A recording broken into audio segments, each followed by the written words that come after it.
Bienvenidos a esta sesión de tarde del Congreso Edipo, en la que se va a tratar psicoanálisis, el tema va a ser psicoanálisis y sujeto moral. En primer lugar voy a hacer un par de reflexiones, apuntes logísticos, metodológicos. La hoja de firmas está circulando ya por los asistentes. Quien se haya inscrito hoy, si es que hay alguien que se haya inscrito hoy, que recuerdo que además es el último día, ya esta mañana, la última posibilidad de inscribirse, dado que esta mañana... Vale.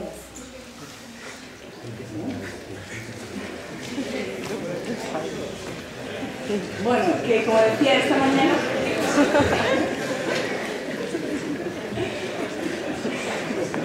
Como decía esta mañana, era la última posibilidad de inscribirse, dado que si no ya no se va a poder cumplir los 80% de asistencia requerido para poder coger los créditos, así es que en cualquier caso, si alguien se ha apuntado, se tiene que apuntar con todos los datos, ¿vale? Eso no vale solamente si alguien se haya inscrito esta mañana, tal, y haya venido también a esta sesión de tarde, que por favor tenga en cuenta que son necesarios todos los datos.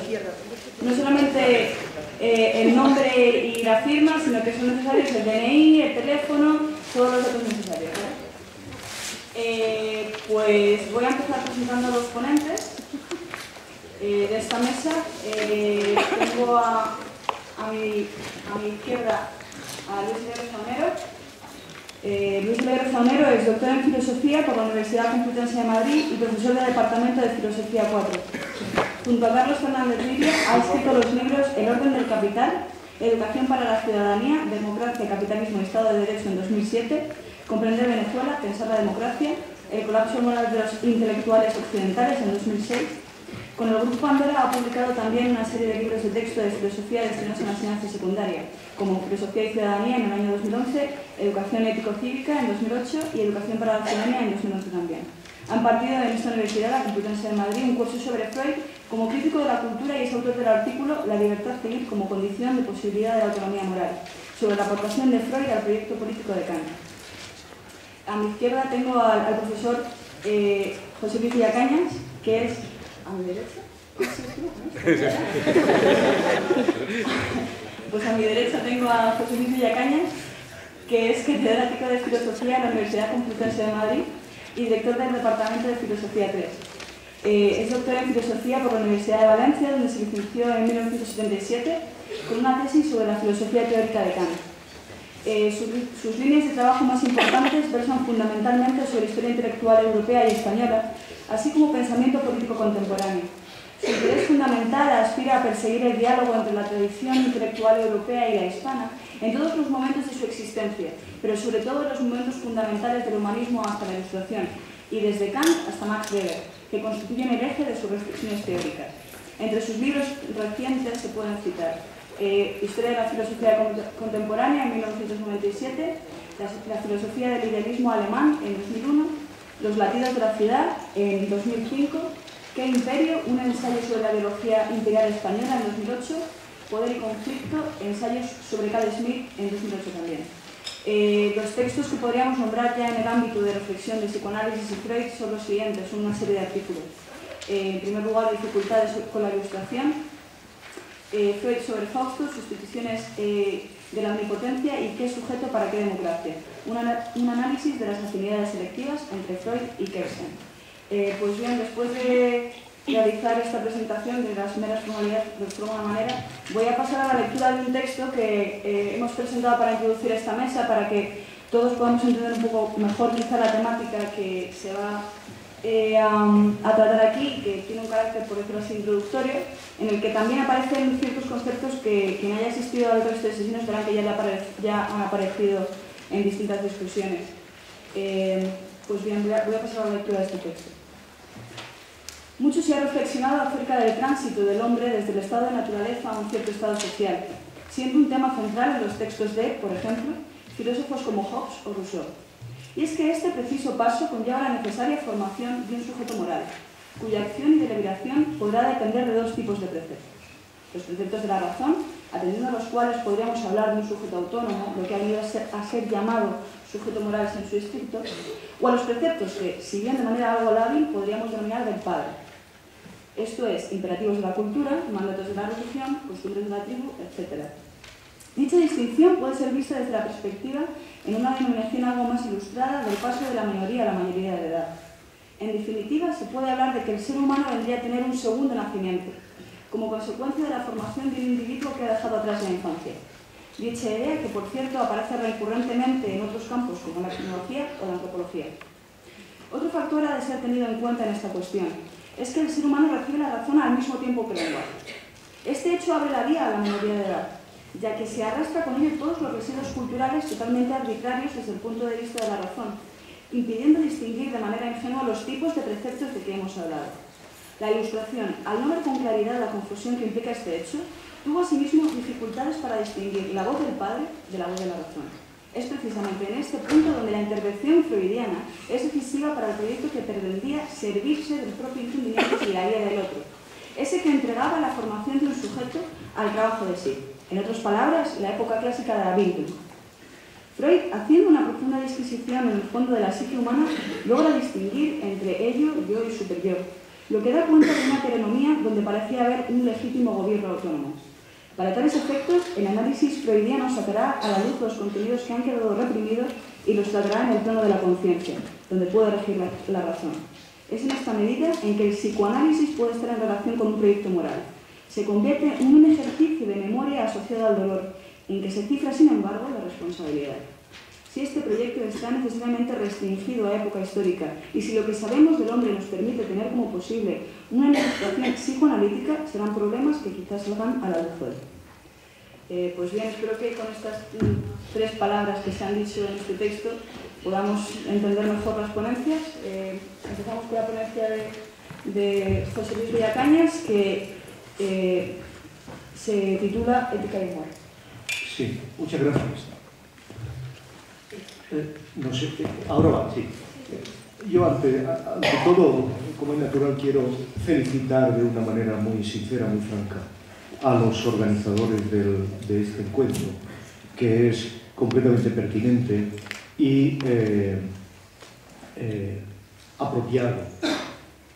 Incluso, debo decir que desde una perspectiva de organización y de presentación me parece de una excepcional o de tanta calidad como desde un punto de vista estrictamente académico, científico.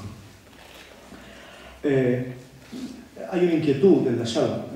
Yo pensaba que el que llevaba el fario o el que llevaba el gafe era Rancière, pero creo que hay otro que debemos identificar y localizar y para evitar alguna catástrofe, alguna tragedia en el día de hoy.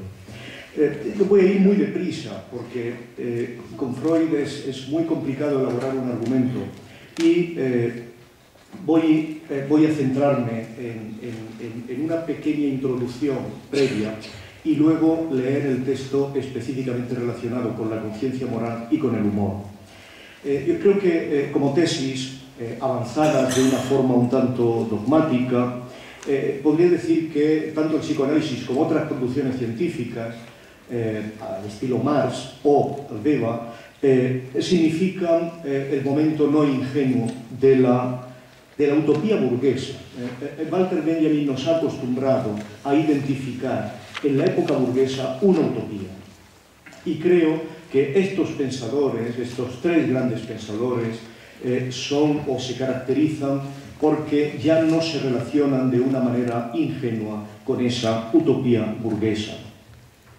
Pero en las afinidades y las contraposiciones que se pueden hallar entre estos 3 inmensos pensadores desde los que vive la contemporaneidad, esto creo que es una tesis que podemos acordar, el lugar que le corresponde específicamente a Freud en esta cuestión, a mi modo de ver, es que el psicoanálisis, Freud, representa a la vez la actualización de la batalla por la Ilustración en las condiciones de la sociedad burguesa de finales del siglo XIX y buena parte del XX.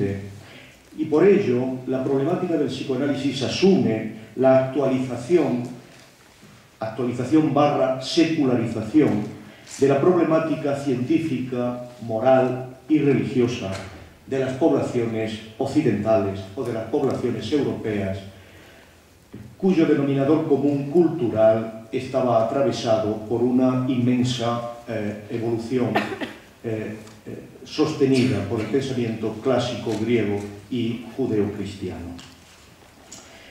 El psicoanálisis, desde este punto de vista, avanzó en los ideales de reflexión y de autoconciencia propios de la época ilustrada, y por lo tanto se presentó como una ciencia que estaba en condiciones de cerrar la imagen científica del mundo al ocuparse de aquello que las demás ciencias de la naturaleza no podían atender, esto es, al propio sujeto que las producía. Con ello pensó alcanzar la autoridad de ese nuevo carisma, de la racionalidad, de la cientificidad, y se vio al modo kantiano como la racionalidad específica que aseguraba la autoconciencia científica del sujeto de la ciencia, del sujeto de ciencia y del sujeto de moralidad. ¿En qué consistió realmente el ingreso en una época no ingenua por parte del psicoanálisis? Aquí la afinidad con Deva es extraordinaria. Consistió en despedirse de los ideales absolutos de autonomía o de autodeterminación. Weber en el Estado y Freud en el sujeto. Estos ideales clásicos de omnideterminación o de determinación absoluta, en el sentido fichteano, o de soberanía en el sentido político, son ideales de los que ambos se despidieron. En una, podríamos cifrar esta historia en la medida en que perseguimos el sitio, el lugar, donde para toda la utopía kantiana a lo largo del siglo XIX se encontraba el lugar, el sitio en el que la autonomía del sujeto hacía aguas a pesar de todos los esfuerzos de la Bildung, que era el sueño. La obsesión de todos los neokantianos del siglo XIX consiste en demostrar la eficacia del imperativo categórico sobre los sueños. Este problema era el que permitía distinguir, al hilo de las antinomias kantianas, de forma clara y nítida, entre una actuación que procede según el deber de una actuación que procede desde el deber. O lo que es lo mismo, permitía distinguir entre suceso, esto es, algún tipo de observación temporal, regida por las categorías propias de la cientificidad, y acontecimiento, esto es, algún tipo de facticidad que tiene en su origen lo incondicionado. De tal modo que lo que obsesionó a todos los kantianos del siglo XIX fue mostrar cómo la ley moral, el imperativo categórico, estaba en condiciones de atravesar los sueños y presentar dentro de la conciencia onírica del sujeto que actuaba moralmente. O a la inversa, mostrar que en los sueños se manifestaban todo tipo de fenómenos que mostraban que el trabajo moral del sujeto no era suficientemente imponente como para eliminar los rasgos inmorales que se transparentaban en los sueños.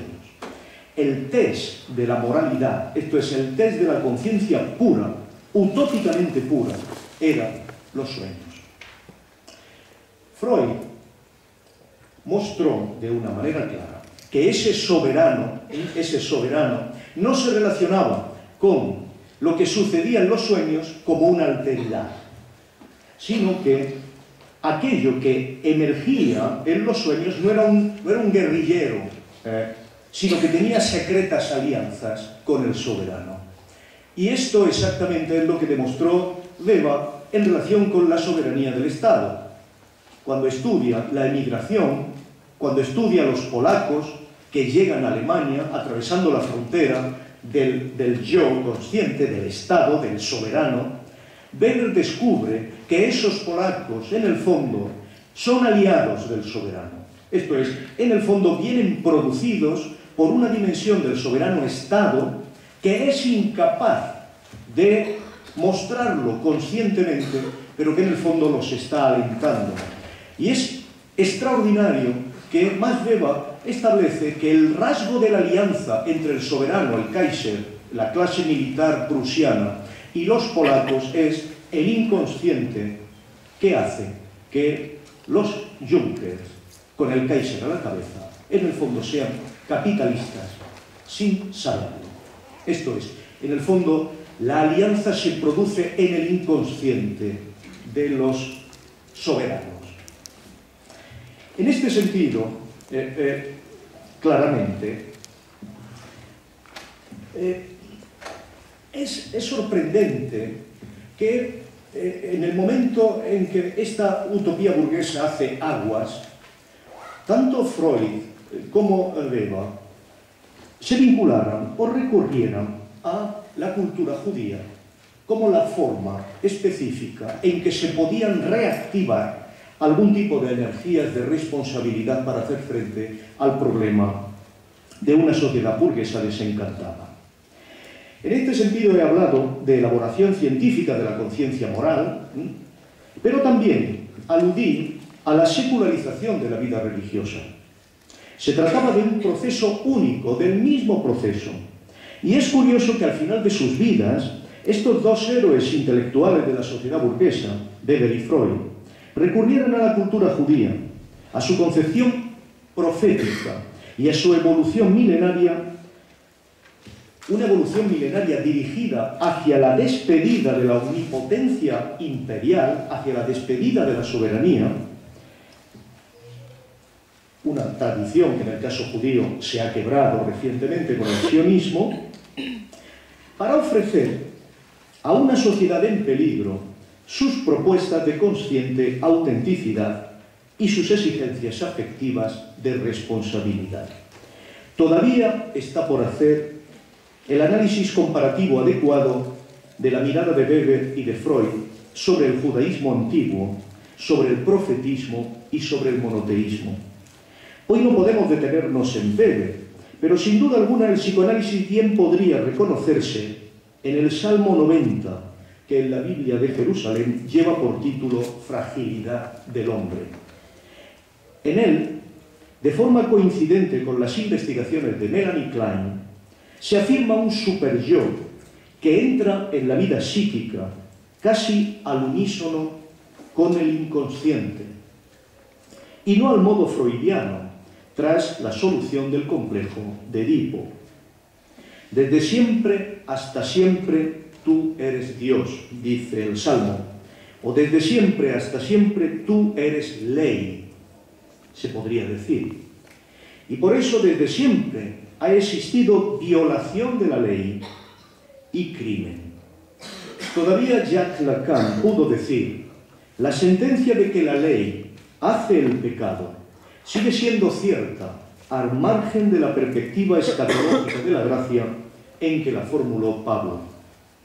Pablo entonces, y su abandono de toda conciencia de culpa como liberación por la vía de la gracia, es la verdadera alternativa a Freud, quien solo cree en el trabajo del análisis del recuerdo.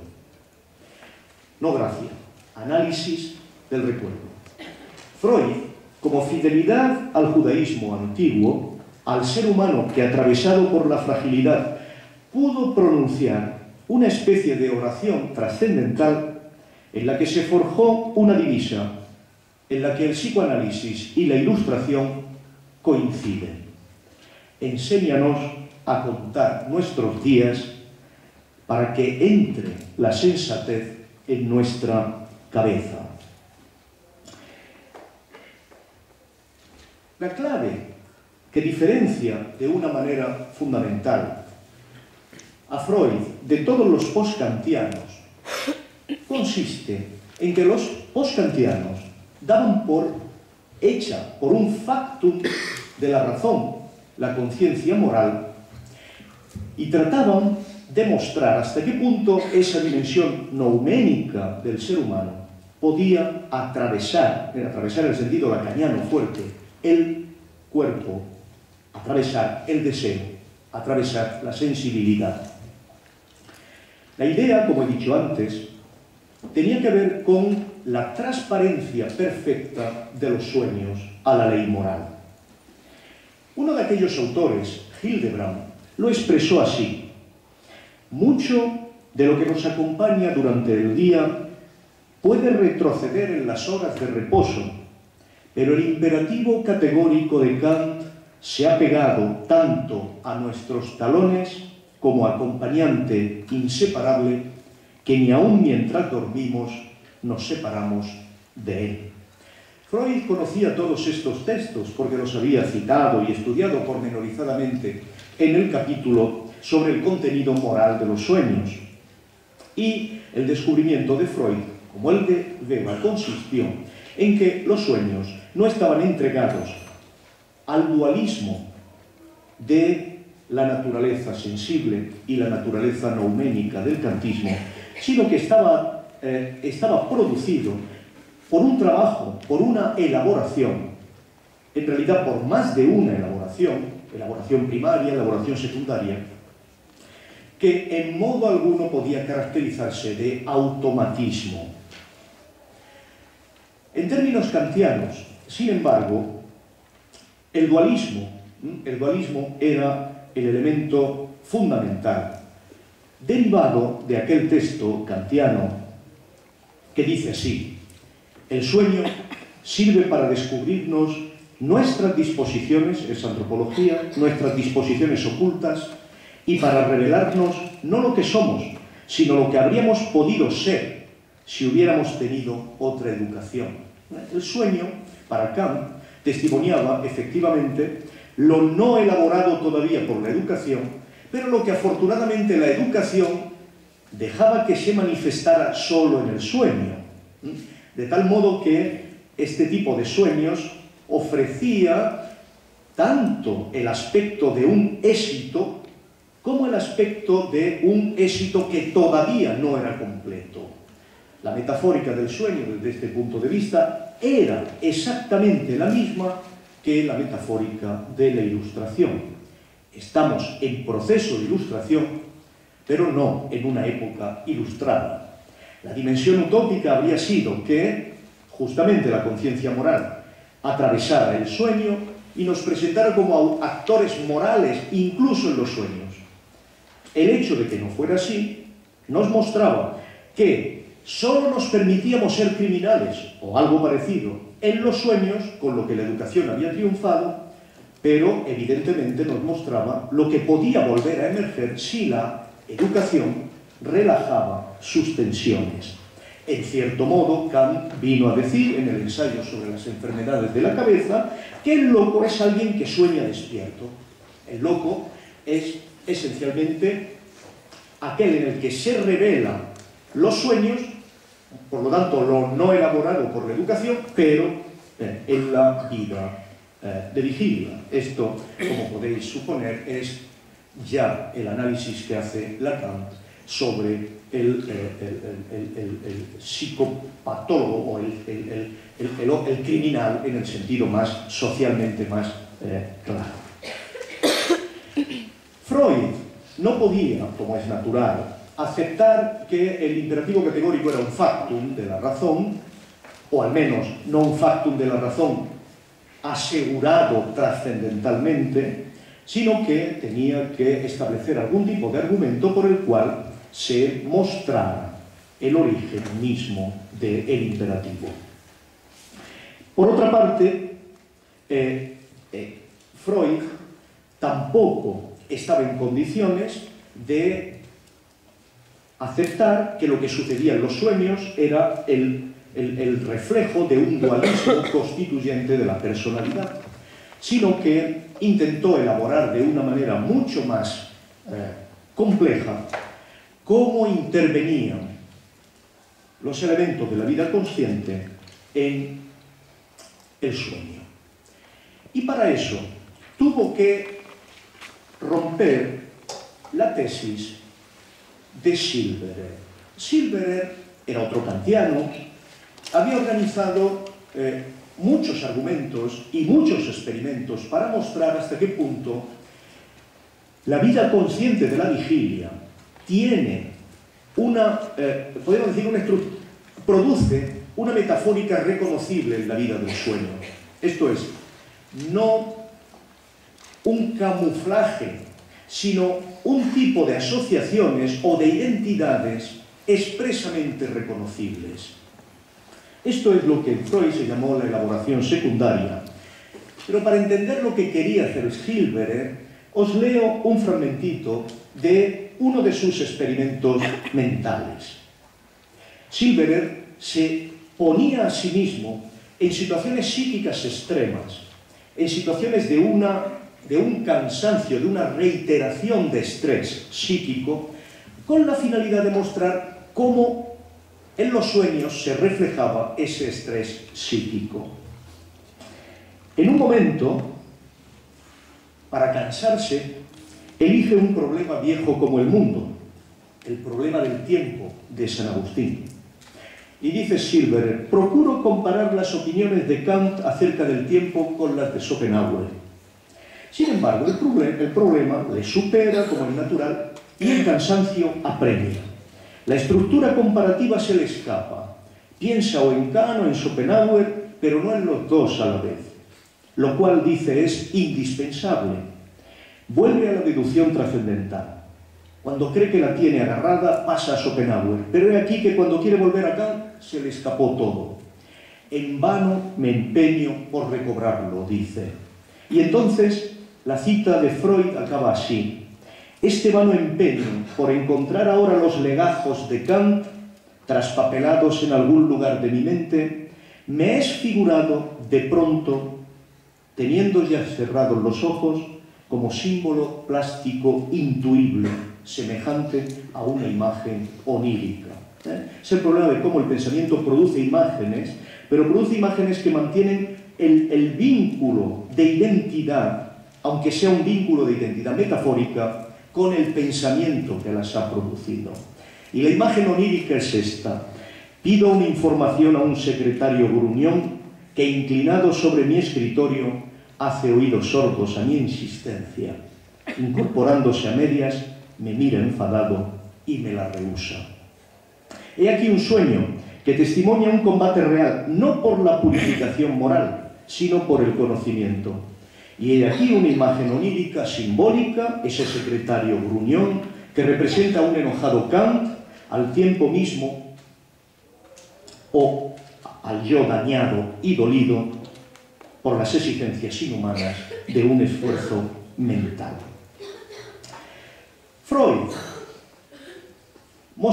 intentó por todos los medios mostrar que lo importante no era, en modo alguno, tener aseguradas las estructuras de la vida psíquica consciente para ver cómo influían en los sueños, elaboración secundaria, sino exactamente ver cómo se originaban esas estructuras psíquicas conscientes, en este caso el imperativo categórico o la conciencia moral, y ver cómo desde ese punto de vista estas estructuras enormemente abstractas estaban dominando o determinando el sueño de una forma primaria, no mediante una elaboración secundaria de identidad metafórica, sino de una forma primaria, esto es, por mecanismos que no podían establecer identidades entre el pensamiento de la vigilia y los sueños. Sin embargo, Freud no fue ajeno a la misma utopía de claridad de los sueños ante el imperativo categórico, y esto se ve muy claramente por la fascinación que le produjo Popper, no el Popper positivista, otro Popper, que, siguiendo la estela kantiana, había establecido que la magnífica cualidad de soñar como despierto se basa en las virtudes, en las bondades, en la rectitud, en el amor por la bondad. Es la claridad moral de tu naturaleza la que me hace comprensible todo en ti. Y Freud estableciendo un homenaje a Popper, dice que lo que le habilitó a él para descubrir la causa de la desfiguración onírica, esto es, no estas asociaciones de identidad entre estados de vigilia y sueño, sino el libro secreto por el cual el censor moral transforma radicalmente, camufla radicalmente las imágenes oníricas, dice que lo que le habilitó para descubrir la causa de esa desfiguración moral, onírica, fue mi coraje moral. En Popper, dice, fue la pureza, el amor a la verdad y la claridad moral de su naturaleza. Y aquí es donde efectivamente pasamos a ver el problema del origen de esa conciencia moral, que no es una autopercepción inmediata del factum de la razón, sino que es efectivamente un suceso igualmente propio de la vida consciente. Porque nadie ha hecho una confesión tan franca de la divisa ilustrada como el propio Freud. Tenemos derecho a suponer que Freud volvió a Popper en 1923, mientras escribía El yo y el ello, y que ese algo escondido, algo deshonesto en un sentido peculiar y superior, una cierta intimidad en el ser, decía Popper, obtuvo el nombre de ello. En realidad, no era nada deshonesto, sino el ello, un reservorio de libido. Con este nuevo concepto, Freud se embarcó en una nueva y poderosa reflexión sobre el carácter, en la que ahora no podemos seguirle. Basta decir que analizando los procesos psíquicos que había identificado en Introducción al narcisismo y en Duelo y melancolía, Freud distinguió entre investidura e identificación. La investidura del objeto, es lo que salva al melancólico, la investidura del objeto, parten del ello, parten de la libido y conforman el yo, que así, en tanto que parecido al objeto, el enamoramiento es el caso típico, identificado con él, puede reclamar del ello libido suficiente. De esta forma se produce el mecanismo de la sublimación, que da entrada a lo que Freud llama un narcisismo secundario, no el primario, que es obviamente un ideal de omnipotencia que hay que superar, sino un narcisismo secundario que procede por investiduras de objetos.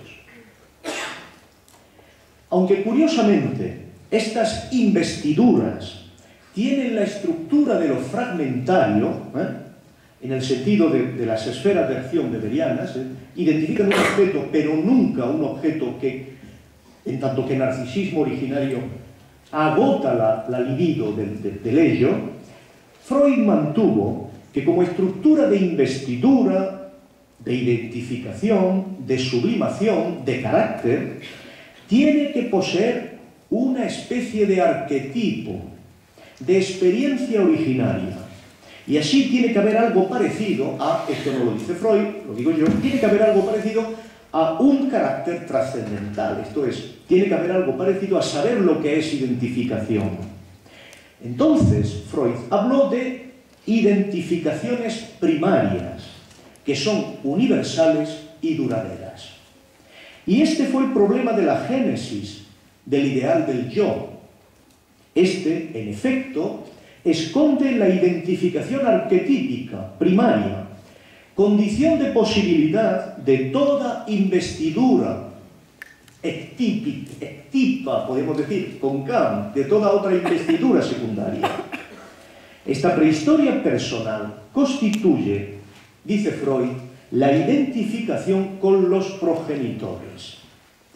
Y resaltó en una nota, de forma muy clara, con los progenitores, no con el padre.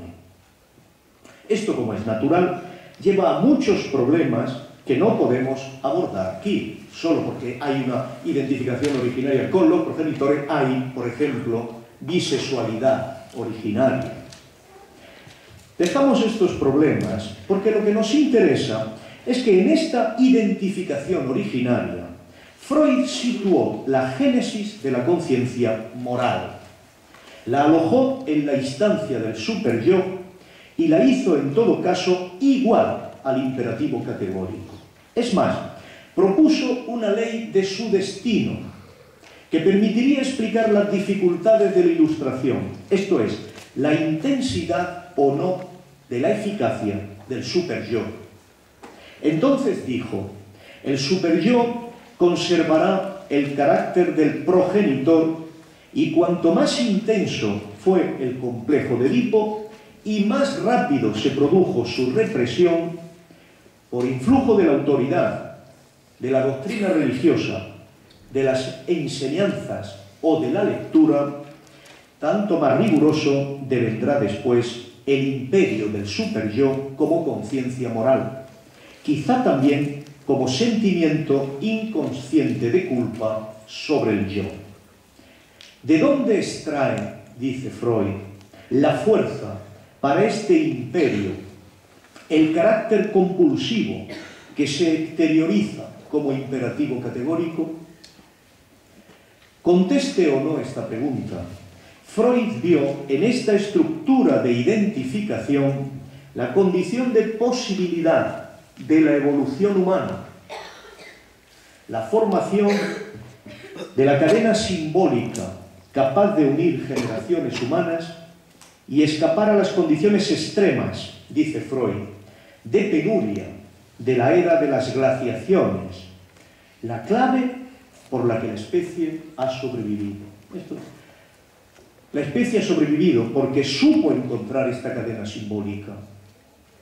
El problema es que para que la especie sobreviva tiene que atravesar estructuras de tragedia que nos muestran la dificultad de que el imperativo categórico tenga eficacia. Tiene que atravesar una verdadera tragedia, el psiquismo, para estar en condiciones de identificar una ley. Eso que Blumenberg ha llamado la institución de la caverna, la era de las glaciaciones, Freud la ve en la acometida en dos tiempos de la vida sexual, base de la formación del superyo. Acometida en dos tiempos, obviamente, puesto que tiene que ir primero mediante la mímesis. El inconsciente es mímesis, finalmente.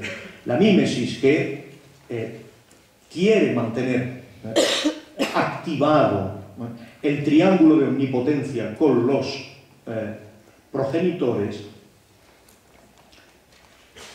La emergencia de una amenaza, de un tabú, de una amenaza de castración, de un no paterno, y la identificación con el padre como forma de seguir vinculado a la estructura triangular con los progenitores, pero ya vinculado simbólicamente.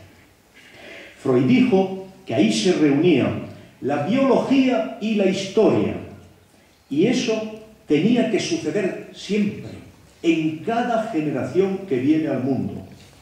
Esa unión de biología, entonces, de conocer el cuerpo y dotarlo de significado desiderativo, esa unión de biología e historia a través de la conciencia moral no es algo contingente mientras el ser humano mantenga su condición de ser cuerpo y tiempo. Esto es, mientras mantenga la dualidad kantiana. Ese era el origen verosímil de la historia humana. Ahí es donde tiene que situarse el diagnóstico de todo cambio antropológico real, capaz de alterar en plena evolución las bases posibilitantes de esa misma evolución. Lo suprahumano es sencillamente lo que une las generaciones humanas, el representante de nuestro vínculo parental, dice Freud. Como tal, el superyo pasará a estar en contacto con el ello, esto es, pasará a tener dimensión libidinal, pura carga de mímesis. De ahí que existen organismos incluso más simples que el humano. Pero regulará el sentido de la mímesis por la identificación. Así será dotado de carga afectiva y estará en condiciones de censurar la manera en que el yo maneja el mundo real y abre con su conciencia el propio mundo de deseos y de mímesis incontroladas del ello. Será él, en suma, el que exija reducir la mímesis, el superyo, y también deberá reducir la ambivalencia, diferenciando entre el ideal del yo que encierra y aquel yo ideal del padre que está atravesado por sentimientos de hostilidad inevitables. El yo ideal siempre tiene dimensiones de hostilidad, mientras que el ideal del yo puede tener una carga libidinal clara. Con ello, para no ceder en el vínculo paterno, ni renunciar a la ambivalencia de la que el sujeto ha hecho su propio sentido de la identidad, se genera una trascendencia. En ella habita el superyo, una instancia propia, afectivamente connotada, que pertenece al sujeto en exclusiva, pero que lo mantiene unido a la generación anterior. Es más, Freud dice que posiblemente nos mantiene unidas a muchas generaciones anteriores. El punto que Freud destaca es que ese ello, ese superyo, por estar vinculado al ello, tiene dimensiones sádicas y tiene dimensiones de conciencia de culpa inconscientes que pueden romper la vida del individuo. Y para hacer improbable que el superyo se convierta en una estructura tiránica, esto es, para llevar el análisis de los imperativos morales mucho más allá de Kant, Freud descubrió el sentido del humor, el concepto de humor. Y esta fue la iluminación que tuvo Freud cuando en 1927 escribió este ensayito sobre el mismo nombre. Como otros productos intelectuales, como el chiste y lo cómico, el humor es placentero, dice Freud. Como ellos, logra un ahorro psíquico de sentimientos y en cierto modo es liberador. Pero todavía debemos investigar de qué sentimiento se trata y cuál es su génesis psíquica. Aquí, casi en términos kantianos, la calidad de ese placer tiene que ver con una adecuada mediación. Es difícil ver en qué está pensando Freud cuando escribe este artículo acerca del humor. En todo caso, este sentimiento necesita de algo grandioso y patético. Lo primero, porque acoge rasgos narcisistas, triunfales. Uno de esos momentos en que se produce una identificación entre el superyo y la conciencia, en que aquella conciencia moral queda acogida por el personaje implicado en el humor. Pero patético, porque ese mismo personaje no deja de sufrir. La mediación reside en que el personaje del humor, a pesar del sufrimiento, no sufre. Y esto porque se relaciona con el superyo de una cierta manera. Freud dice, el yo rehúsa sentir las afrentas que le ocasiona la realidad, rehúsa dejarse influir por el sufrimiento. Así que el sistema perceptivo funciona de forma saludable. Le trae la noticia de la afrenta de la realidad y le presenta un mundo atravesado por el sufrimiento. Sin embargo, es como si este sistema consciente del yo no fuera lo importante, como si el ser humano sujeto del humor, igual que aquel sujeto que sueña sueños transparentes, porque está atravesado por la conciencia moral, no tuviera en cuenta al mundo. Freud dice que se empecina en que los traumas del mundo exterior no pueden tocarlo. Esto significa que hay trauma y que hay sufrimiento, pero como si la conciencia estuviera ocupada enteramente por el superyo, no son realmente sentidos, y una especie de elaboración terciaria. O mejor, que aunque son sentidos, no traen en sus manos sino la ocasión para que el sujeto sienta no dolor, sino placer. En cierto modo nos recuerda el sentimiento de lo sublime de Kant, y como en él no hay masoquismo moral, lo dominante es el placer. Y por eso dice Freud que esta es una nota esencialísima. No hay culpa consciente y no hay necesidad de castigo. Pero a diferencia de lo sublime, no hay pulsión de muerte, ni está volcada la voluntad sádica de poder, ni aquella otra volcada al principio de autodestrucción. El sujeto no quiere que el mundo lo castigue, pero a pesar de ello lo hace. Y sin embargo el sujeto no sufre, sino que se ahorra ese sentimiento y goza. No es la superioridad estoica lo que aquí se dibuja, con su virtud obstinada y fría, No es este sujeto anclado en su sentido de la dignidad, que muestra la superioridad inhumana sobre el mundo y que vence sobre él. Esta sabiduría estoica o este mártir cristiano no son los sujetos del humor. Tampoco es el héroe resignado de la tragedia, que baja los brazos y se entrega al destino indiferente, como si nada quedara en pie y no se mantuviera ni rastro de los ideales. Este no es sueño del sujeto del humor. Y en el asunto del humor solo puede haber sujeto, uno que no ha dejado todavía de serlo, uno que todavía es yo y superyo, que mantiene toda la estructura de la subjetividad activada, incluso el ello. En realidad, el sujeto del humor solo puede ser aquel que se ve a sí mismo como objeto de humor. Nadie puede ser sujeto de humor para otro, sin complicidad propia. En este sentido, el humor se parece al sueño, e incluso podríamos decir que es una elaboración terciaria en la que, por fin, no es la vida de la vigilia la que altera el sueño, sino que las instancias que trabajan en los sueños elaboran la vida consciente. Un sueño especialmente transparente porque no lo es. Nadie es sujeto de humor a pesar suyo. A pesar de uno mismo se puede ser cómico, o chistoso, o patético, pero no gozar y hacer gozar del humor. Como uno de esos procesos que rechaza la realidad e impone el principio del placer, el humor tiene algo de regresivo, de delirante, como los sueños.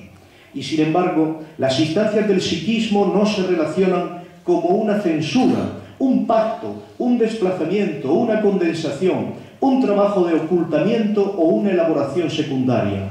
El humor, dice Freud, no es resignado, es opositor. Y en medio del trauma, en medio del sufrimiento y del dolor del mundo, significa el triunfo, en verdad utópico, del yo y del principio de placer, en modo alguno del principio de muerte. Pero si está en condiciones de afirmarse incluso en la peor de las circunstancias, es porque tiene el apoyo del superyo y, como ya sabemos, tiene el apoyo del ello, un anclaje pulsional, libidinal. La fenomenología del humor es mucho más sencilla que su génesis y su estructura. Por una parte, no se deja afectar por el principio de la realidad, pero no lo niega. No cede al principio de placer, pero no lo cumple. Esta situación es muy peculiar. No se resigna ni cede a la compulsión de padecimiento, sino que se sustrae a ella. En este sentido, el humor se parece a la embriaguez, al abandono de sí o al éxtasis. De ahí obtiene, dice Freud, la dignidad que le falta al chiste, lleno de sadismo agresivo. Y sin embargo, lo más importante es que el humor no abandona el terreno de la salud psíquica. ¿Qué es lo que está en juego en esta línea de un precipicio psíquico que es el humor? Freud ha hablado de un desplazamiento ingente de energía, de una investidura semejante al enamoramiento en la cual se traspasa hacia un objeto una investidura de suerte que el yo se vacía en pos del objeto. La salida de la melancolía a través de una manía puede significar una investidura de este tipo de nuevo objeto. En el caso del humor se produce una investidura de esta naturaleza, solo que el objeto de esta investidura ingente por el cual el yo se vacía enteramente es el superyo, su ideal moral. Un minuto. Esta investidura por la que el superyo ocupa un lugar nuevo en el conjunto de la vida psíquica y del yo posibilita el humor. En efecto, esta presencialidad del superyo en el yo modifica las reacciones del yo, no las perturba. El dolor sigue siendo dolor, el principio de realidad, realidad, pero ocupado por el superyo, el yo no se resigna, sino que sigue combatiendo y obteniendo de este combate un placer superior al dolor que el combate le trae. Pero a cambio de esta ocupación del yo por el superyo, este se desarma de su aspecto sádico, deja de perseguir con furia al yo, deja de atormentarlo con la conciencia de culpa y deja de ser ese amo severo y le permite al yo que obtenga placer, uno que procede directamente de sí, de su anclaje en el ello. Con ese placer propio de la actitud humorista, el superyo brinda al yo una liberación, pues no hace sino rechazar la realidad y servir a la ilusión. El superyo así consuela al yo diciéndole: mírenlo, ese es el mundo que parece tan peligroso, un juego de niños, bueno para más que para bromear con él.